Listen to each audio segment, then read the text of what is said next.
He arrived without a motorcade, slipped through a door most of us will never see, and sat for the most important cup of tea of his adult life. 19 months after their last private word, a son met his father in the room where family photographs outnumber official portraits, and the silence that has starved this story finally broke. If you come here for clear, steady royal coverage, less noise, more meaning, tap like and subscribe. Tonight is the kind of quiet turning that tells you more than a balcony ever will. Start with what you can say aloud. A short meeting. No cameras. No staff beyond the indispensable. A single polite sentence when asked later, his great, thank you. It sounds like nothing until you remember where we've been. In Windsor world, privacy is not politeness, it's intent. When the door closes and the quotes dry up, it usually means the people who matter have decided that oxygen, attention, speculation, applause, makes the problem worse. You don't lock a room unless you plan to speak plainly inside it. Why now? Because the calendar has started to make a sound. The palace has kept the king's treatment updates restrained, as it should. The diary has been trimmed and tuned, the public lines remain carefully measured. But anyone with older eyes recognizes the weather. This was not nostalgia. It was housekeeping for history. A sovereign looking at the two men, who will define his legacy, and deciding the conversation, could not be outsourced to time. There is a gentler reading and a harder one. The gentle says a father missed his boy, and an illness has a way of sanding down pride. The hard one says succession, not reconciliation, was the spine of that hour, the need to lower the volume, to tidy the edges, to make sure that when the baton moves, whether in years or in seasons, the handover is clean. Both readings can be true at once. The monarchy does its best work when two truths share a room and neither is forced to apologize for existing. Do not mistake the absence of detail for absence of meaning. Silence is a test. The king has lived long enough in these corridors to know that trust, once broken in public, is not rebuilt with a photo. It returns in teaspoons, the kind you stir into a cooling cup while you decide whether to risk a second meeting. Harry's 7 words to a reporter were not a shrug, they were a signal. I am not blowing up the room. For the palace, that was worth more than any carefully drafted statement. And yet, where one door quietly clicked open, another stayed closed. Anyone telling you that the Prince of Wales is suddenly moved to a warm embrace has mistaken wish for weather. William's position is not theatrical, it is structural. He lives by a rule older than any social feed. Family business stays private, and private means permanently private, not private until a book deal. That is not contempt. That is how you keep a roof on a constitutional system, when everyone around you is selling windows. He has learned the late Queen's most portable discipline, that distance is not coldness, it is insulation. Until he believes that confidence won't leak, he won't move the furniture. Is that harsh? Perhaps. It is also the reason the institution still stands after abdications, divorces, and 1,000 daily temptations to narrate. The late Queen spoke rarely because she understood gravity. When a monarch opens their mouth, the room stops being level. The heir inherits the same gravity, by proximity. You don't expend it on family commentary, you spend it on keeping the frame steady while everyone else shakes it. If you are tempted to cast this as action man versus cautious heir, resist the easy story. The brothers no longer occupy the same job description, and pretending they do is how you manufacture disappointment. Harry's lane is urgent and human and often smells of disinfectant, rehab wards, prosthetics labs, Invictus halls where determination sits upright in a wheelchair and asks for the next challenge. William's lane is village halls and hospices and early years rooms where a good program outlasts a good headline. It is repetition as service, not spectacle. One carries attention to the edge of a wound, the other keeps the country's daily rhythm from fraying.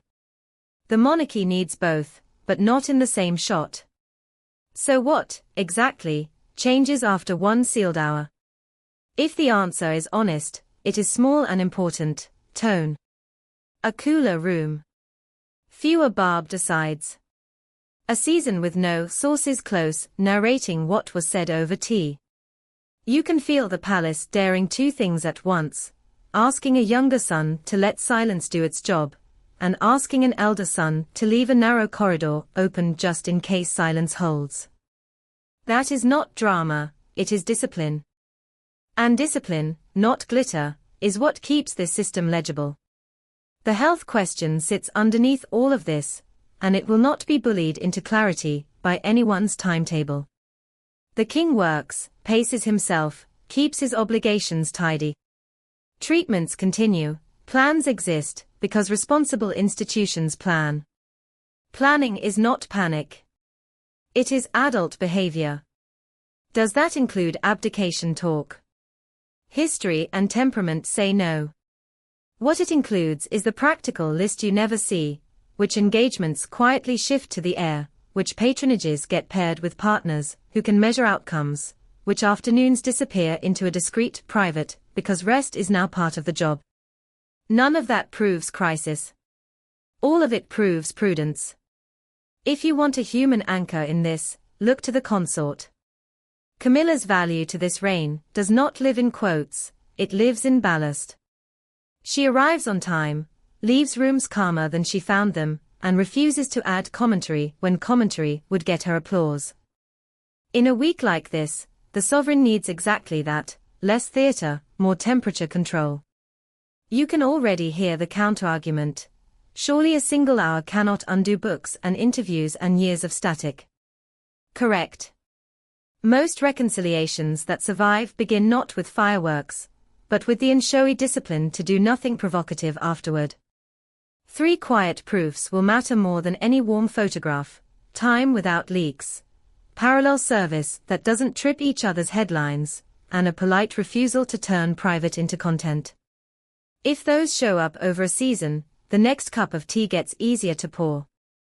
If they don't, the experiment ends and the door clicks shut again without a press release. There is a reason older viewers, those who still remember utility labels and the late Queen's wartime voice, find this moment more interesting than glossy drama. They recognize proportion. The country does not need a soap opera, it needs steadiness. In that register, Harry's brief, his great, was more eloquent than a paragraph. William's refusal to play to the gallery says more than any rebuttal could. And the king, choosing conversation over performance, told you exactly what he values when the clock is loud: fewer fires, cleaner lines, a handover someday that is boring on purpose. Consider, too, the arithmetic of attention. The image of a second son stepping into a war capital will travel faster, and farther than a dozen early years roundtables in a school gym. That is how images behave. But outcomes are slow things.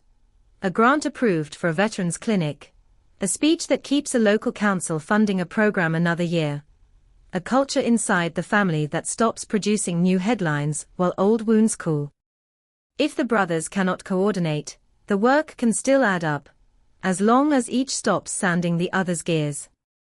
The question hanging over all of this is not sentimental. It is constitutional. Can the crown keep doing the one thing the public actually needs from it: show up, on time, in the right key, while family members with powerful platforms insist on framing private days for public consumption? The answer, this week at least, is a cautious yes. The tea stayed sealed. The schedules met the moment. No one tried to win the news cycle.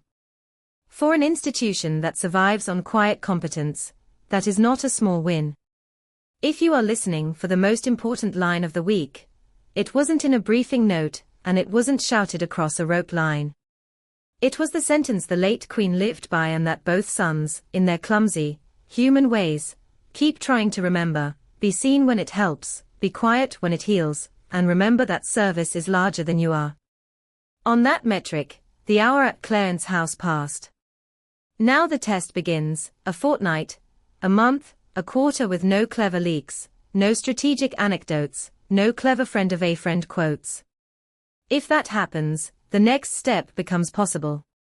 If it doesn't, this meeting will join the long list of royal almosts. Watch the faces, not the statements. If the Prince of Wales looks less guarded in rooms where his brother's name sometimes floats, you'll know the ice has thickened enough to bear weight. If Harry keeps showing up for the work without narrating who sat where and who poured the tea, you'll know the lesson landed. If the king smiles with his eyes after a private day, you'll know the weather in that house has improved by a few degrees. And if, one evening soon, a car slides through a gate without a motorcade and no one says a word, you'll know the only timetable that mattered wasn't yours or mine. It was the one on the mantel clock in a house where photographs and obligations share the same shelf. Until then, remember what calm looks like in this family: fewer adjectives, more duty, fewer grand declarations, more doorways quietly opening and closing on time, a father who has decided that reconciliation, if it comes at all, will arrive dressed as discretion, a brother who will not trade structural trust for a clever headline, another brother who has realized that the most radical message he can send right now is the absence of one. That is not drama. That is adulthood. If that's the register you prefer, measured, sourced, and free of shouting, stay with us. Like this video so others who value proportion can find it, and subscribe, so you don't miss the next quiet turn of the crown. And tell me, in the calm of the comments, where you stand tonight. Should William hold the line until silence becomes habit? Or should he meet his brother halfway now while the door is still on its hinges? Older ears know this truth better than most.